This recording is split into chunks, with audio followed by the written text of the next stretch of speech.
안녕하세요. 한자로 떠나는 대만 여행 I like 한자. 오늘은 파리 편으로 찾아왔습니다. 단수위에 가게 된다면 시간적인 여유를 조금 두셔서 배를 타고 떠나는 파리 여행 계획해 보시면 어떨까요? 파리는 단독으로 둘러보기보다는 우리가 앞서 만났던 단수위와 함께 둘러보면 굉장히 좋은 여행지입니다. 그 이유는 단수위가 여기 있고요. 그 건너에 파리가 있어요. 그래서 이 두 군데를 이어주는 것이 바로 운송수단 페리입니다. 그래서 짧은 시간이지만 배를 타볼 수 있다는 경험을 얻을 수가 있어서 좋은 여행지라고 할 수가 있죠. 페리를 타는 방법은 굉장히 쉽습니다. 단수이 강변과 라오제의 거리를 따라서 조금만 내려오다 보면은 이렇게 배를 댄 곳이 보이거든요. 그래서 쉽게 찾으실 수가 있고요. 그리고 무엇보다 편리한 점은 티켓을 끊지 않아도 돼요. 우리에게는 이지카드가 있죠. 앞서 지하철편에서 함께 만났던 요요카 이지카드로 쉽게 찍고 타고 내릴 수가 있습니다. 표 안 끊으셔도 돼요. 그리고 페리를 탔을 때 주의할 점, 지금 보시면 양쪽에는 굉장히 바깥 경치가 잘 보입니다. 하지만 여기는 100% 물벼락을 맞을 수 있는 자리예요. 그렇기 때문에 시원하게 물벼락을 즐기실 분들은 상관이 없겠지만 아니신 분들은 안쪽으로 이동을 해주시는 게 좋습니다. 그리고 잠깐 날씨에 대해서 조언을 하자면 이때 촬영한 시점이 2월 마지막 주예요. 제가 일주일 동안 대만에 있었는데 날씨가 굉장히 변화무쌍했습니다. 지금 보시다시피 이렇게 두꺼운 패딩을 입어야 되는 날도 있었고 그 다음 날은 또 굉장히 더워서 반팔을 입어야 했어요. 그리고 티 한 장을 입어야 되는 날도 있고 코트를 입어야 되는 날도 있었습니다. 그래서 2월에 여행을 하실 때는 조금 옷을 다양하게 준비하시는 게 좋을 것 같아요.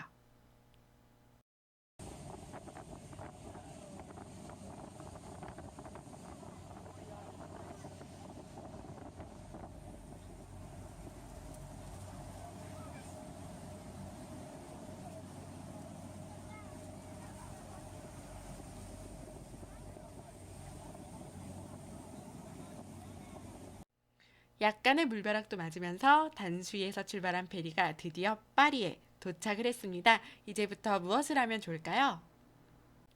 오늘 우리의 여행지 파리를 소개합니다. 혹시 프랑스 파리를 생각하신 건 아니겠죠? 게다가 영문명은 휴양지로 유명한 발리와 똑같습니다. 어떻게 이런 발음이 영문명이 나오게 됐는지 살펴볼까요? 한자 표기로 살펴보니까 8팔자에 마을리자를 써서 대만식 발음으로 파리라고 읽는 것이었습니다. 마을리자 같은 경우에 밭전자와 흑토자가 합해지면서 한 마을 단위를 뜻하기도 하지만 옛날에는 거리를 세는 단위로 쓰기도 했어요. 아리랑 가사에서도 보이죠? 나를 버리고 가시는 님은 10리도 못 가서 발병 난다. 이런 식으로 거리의 의미로도 썼습니다. 그래서 있는 뜻을 그대로 해석해서 단수위에서 8리 정도 떨어진 곳이 파리다. 이렇게 얘기하시는 분들이 있던데 제가 알아본 결과로는 예전에 스페인이 이 지역을 지배했을 때 이런 명칭을 썼다고 해요. 읽기도 조금 어려운데요. 그리고 또 다른 하나의 설은 예전에 여기 살았던 원주민의 이름에서 살짝 바뀌어 지금의 파리가 되었다라는 설도 있습니다. 혹시 정확한 정보를 아시는 분들은 댓글로 제보해 주시면 좋을 것 같고요. 그리고 파리에서 즐기기 좋은 것은 단수위와 마찬가지로 강변이 있기 때문에 산책할 수 있고요. 그리고 자전거 도로가 굉장히 깔끔하게 잘 되어 있습니다. 그리고 단수위는 좀 사람들이 많기 때문에 파리에서 노을을 즐기는 여행자들도 좀 있어요. 우리의 먹방은 파리에서도 빠질 수 없겠죠? 대만 먹거리가 요즘 굉장히 유명해지면서 우리나라에서도 대왕 오징어 튀김 심심찮게 보이는데요. 단수위에서도 지금 많이 팔고 있지만 파리가 사실은 원조라고 합니다. 원조의 오징어 튀김 어떤지 잠시 후에 살펴보기로 하고요. 지금 즐기고 보고 먹을 것들 여러 가지 소개해드렸는데 여기서 무엇부터 하면 좋을까요?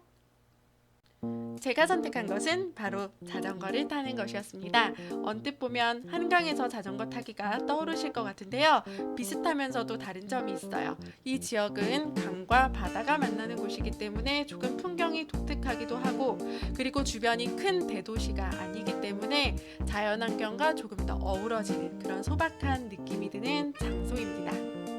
여러분도 파리에서 자전거를 타며 여유를 한번 느껴보세요.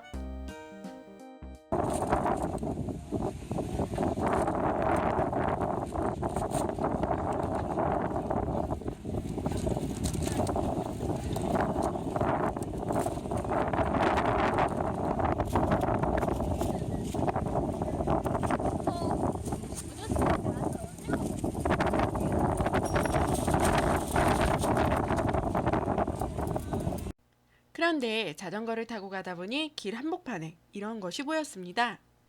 파리의 영문명 발리라고 쓰여 있는 것이 보이고 오른쪽에 한자가 있는데요. 그런데 이것을 파리에서만 본 것이 아니라 단수위에서도 봤거든요. 네, 보이시죠? 이렇게 똑같은 글자를 쓰고 있는데 어떤 뜻일까요? 어떤 글자인지 살펴보니까 여러분들이 잘 알고 계시는 물숫자와 언덕한자가 더해진 모습이었습니다. 언덕한자 같은 경우 위에 매산자 보이고 있고요. 그리고 밑에 있는 이 글자에서 힌트 얻을 수 있을 것 같아요. 민엄호라고 하는 붓으로도 쓰이는 글자인데 산기슭, 낭떠러지 이런 뜻을 갖고 있습니다. 실제로도 좀 그렇게 보이기도 하네요.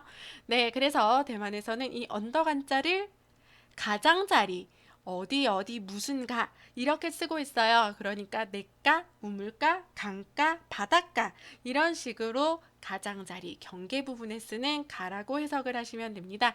그래서 파리하고 단수이 바다하고 강이 만나는 지점에 자리하고 있다고 했죠. 그래서 당연히 물가에 해당하는 그런 장소이기 때문에 이런 이름이 붙은 것이죠.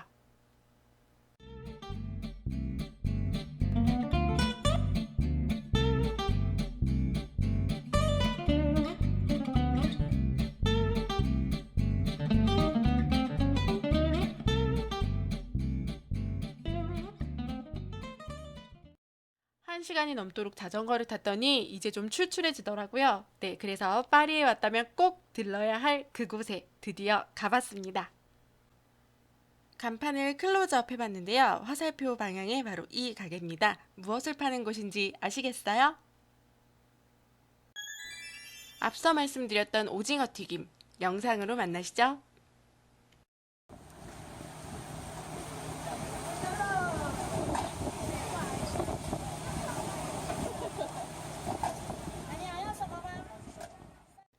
간판에 글자가 많이 적혀 있지만 핵심어는 이 세 글자예요. 어떤 글자들로 단어를 구성하고 있는지 살펴보겠습니다. 첫 번째 글자, 꽃화라고 하죠. 위에는 풀초, 붓으로 변형이 돼서 이런 모습으로 바뀌었고요. 아래에는 되라자가 합해져서 발음을 형성하는 데 도움을 주고 있습니다. 그리고 두 번째 뭐라고 읽으셨어요? 지라고 읽으셔야죠. 가지지자. 그래서 나뭇가지 왼쪽에 나무목자 들어가 있고 오른쪽에 나뭇가지를 쥐고 있는 손의 모습 바로 지탱할 지자가 합해져 있습니다. 마지막 글자는 사르소자라고 합니다. 사르다라는 거 우리가 생활에서 잘 쓰는 표현은 아니잖아요. 태울 소자라고 바꿔주면 조금 더 기억하기 쉬울 것 같아요. 불태우다라는 것을 사르다라고도 쓰고 있습니다. 왼쪽에 있는 것은 당연히 불을 태우기 위한 불화자, 연료가 되고 있고요. 그리고 오른쪽은 높을 요라는 글자예요. 또는 요임금요라고도 하는데 그래서 불길이 높이 솟아서 여기에서는 음식을 익히고 있는 역할을 해주는 것이죠. 여기에서 재밌는 점은 대왕 오징어 튀김을 바로 이 한자들을 써서 단어를 구성하고 있다는 것입니다. 화지가 오징어에 해당이 되고요. 그 다음에 사르소자가 튀김, 구이 정도의 표현이 됩니다. 오징어 다리를 한번 떠올려 보세요. 꽃가지라고 왜 이렇게 비유적으로 표현했는지 이해가 되시죠? 그래서 비유적인 표현으로 오징어 튀김을 이렇게 이름 지었기 때문에 더 의미가 있고 더 맛있게 느껴지는 것 같습니다. 앞서 영상에서 봤을 때 튀김 메뉴가 굉장히 많았잖아요. 그 중에서 저는 이것을 선택해서 먹었습니다. 바로 이 메뉴. 오징어 몸이라고 아주 친절하게 한글로 쓰여져 있죠. 한자로는 화지신, 몸신자를 써서 메뉴를 표시해주고 있네요. 제가 아무래도 메뉴를 잘 선택한 것 같죠? 인기왕이라고 한자로 친절하게 왕관까지 그려서 이렇게 표시가 되어 있고요. 그리고 한 글자 크게 보이는 이것은 연할 연이라는 글자입니다. 실제로 대만 오징어 튀김을 먹었을 때 우리나라 오징어 튀김에 비해서 굉장히 부드러워요. 튀김옷의 차이가 좀 있는 것 같습니다. 저는 개인적으로 바삭바삭한 맛 때문에 오징어 튀김을 좋아하지만 나름 대만 오징어 튀김도 매력이 있었던 것 같아요. 메뉴를 선택해서 주문하면 저렇게 숫자가 적혀진 번호표를 주는데요. 자기의 순서가 될 때까지 기다리면 됩니다. 귀여운 캐리커처와 함께 할머니 오징어라고 쓰여져 있는데 여기 한자 위에 나이나이 우리나라 발음으로 네네라는 한자가 보이는데 이게 바로 할머니예요. 그러니까 보할머니 오징어 요 정도 되겠네요. 테이크아웃만 할 수 있어서 강변으로 가지고 나와서 벤치에 앉았습니다. 굉장히 먹음직스러워 보이죠? 네, 그리고 이 맛을 더 독특하게 만들어주는 소스가 있는데요. 왼쪽은 마요네즈, 그리고 오른쪽에 보이는 것이 와사비 되겠습니다. 네, 그래서 이 두 가지 소스가 느끼함을 잡아주면서도 더 맛있게 만들어주는 역할을 하는 것 같아요. 그래서 우리 성인들은 맥주와 그리고 청소년 어린이들은 콜라와 함께 마시면 찰떡궁합을 이룰 것 같고요. 그리고 앞에 아름다운 경치를 보면서 한번 먹방에 도전해보세요. 이렇게 여유롭고 맛있는 여행을 즐기고 싶으시다면 도심에서 얼마 떨어지지 않은 단수이와 파리에서 즐거운 추억 만들어 보는 건 어떨까요?